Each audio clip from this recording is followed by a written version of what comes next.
অল্প বয়সে বিয়ে করায় অন্ধকার নেমে এসেছিল জীবনে। স্বামীর অত্যাচারে নিয়েছিলেন আত্মহত্যার সিদ্ধান্ত। একমাত্র সন্তানকেও কেড়ে নেওয়ার চক্রান্ত চলছিল। জীবনের ওই কঠিন মুহূর্তেও হার মানেননি, বরং ঘুরে দাঁড়িয়েছেন। দু হাতে কড়াই গন্ডায় বুঝে নিয়েছেন সাফল্য। বলছিলাম জনপ্রিয় অভিনেত্রী আজমেরী হক বাঁধনের কথা। বাঁধন ১৯৮৩ সালের ২৮ অক্টোবর জন্মগ্রহণ করেন। তার জন্ম ও বেড়ে ওঠা ঢাকায়। বাবা ছিলেন একজন প্রকৌশলী। পড়ার টেবিলের সঙ্গে সুসম্পর্ক ছিল মেধাবী বাঁধনের। একপ্রত্যি বয়সেই স্বপ্ন দেখেছিলেন ডাক্তার হওয়ার। দন্ত চিকিৎসক হিসেবে পড়াশোনা সম্পূর্ণ করেছিলেন, কিন্তু গলায় স্টেথোস্কোপ ঝোলানোটা হয়নি, কেননা সৃষ্টিকর্তা তাকে মানুষের শরীর পরীক্ষা নিরীক্ষার জন্য পাঠাননি, পাঠিয়েছেন বিশ্বের বুকে বাংলা সিনেমার প্রতিনিধিত্ব করতে। সে কারণেই হয়তো প্রকৃতির ইশারায় নাম লিখিয়েছিলেন লাক্স চ্যানেলে সুন্দরী প্রতিযোগিতায়। সে ২০০৬ সালের কথা। প্রতিযোগিতায় দ্বিতীয় রানার আপ হওয়ার সুবাদে শোবিজে বিচরণ খুব সহজ হয়ে যায়। বাঁধনও হাতছাড়া করেননি সুযোগ। নিজেকে যুক্ত করেন ছোট পর্দায়। একের পর এক নাটকে অভিনয় করে পান পরিচিতি। তবে মেকআপের আড়ালে তাকে লুকিয়ে রাখতে হতো দুঃখ,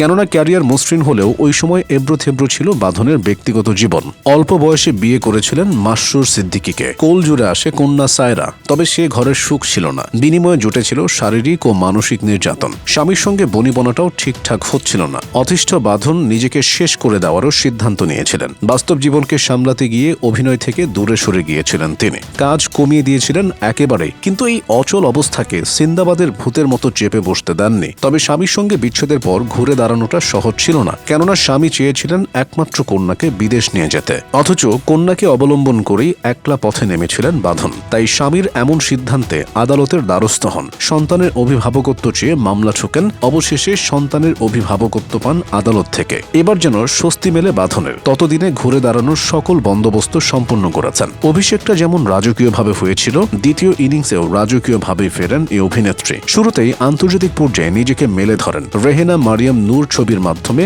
বিশ্বের অন্যতম মর্যাদা সম্পন্ন কান চলচ্চিত্র উৎসবে দ্যুতি ছড়ান। চলচ্চিত্রটি আরও পুরস্কার এনে দেয় তাকে। এশিয়া প্যাসিফিক স্ক্রিন অ্যাওয়ার্ডসে সেরা অভিনেত্রীর পুরস্কার পান। এই ছবি দিয়েই জাতীয় চলচ্চিত্র পুরস্কার জেতেন বাঁধন। মূলত তার জয়যাত্রা এখান থেকেই। এরপর যুক্ত হন টলিউড পরিচালক সৃজিত মুখার্জির রবীন্দ্রনাথ এখানে খেতে আসেনি সিরিজে। যখনই বাঁধন হাজির হয়েছেন তখনই গল্পের নায়ক হিসেবে দেখা গেছে তাকে। উদাহরণস্বরূপ গুটি ওয়েব সিরিজের কথা বলা যেতে পারে। এখানে তাকে ঘিরেই ঘুরেছে গল্প। মাদক কারবারের চরিত্রে দেখা গেছে, যে পায়ুপথে মাদক বহন করে। চরিত্রটিকে বাস্তবসম্মত করতে বাঁধন বাস্তবে পায়ুপথে বহন করেছেন। কাজের প্রতি এই নিষ্ঠা ও শ্রমই হয়তো তাকে নিয়ে গেছে বলিউড অবধি। সেখানকার খুফিয়া সিনেমায় অভিনয় করেন। গোয়েন্দা অক্টোপাসের চরিত্রে দেখা গিয়েছিল তাকে। সিনেমাটি দিয়ে নিজেকে টলিউড ঢালিউডের পাশাপাশি বলিউডেও ছড়িয়ে দেন। গল্প এখানেই শেষ নয়। গেল কোরবানির ঈদে এশা মার্ডার নামের একটি সিনেমায় দেখা গেছে বাঁধনকে। কেন্দ্রীয় চরিত্রটি ছিল তার। সুনিপুণ নির্মাণ এবং বাঁধনের অভিনয়ের কারণে সিনেমাটি বেশ প্রশংসিত হয়। সম্প্রতি একাধিক কাজ তার হাতে। কোনোটা শেষ হয়েছে, কোনোটা মুক্তির অপেক্ষায়, আবার কোনোটাই যুক্ত হয়েছেন।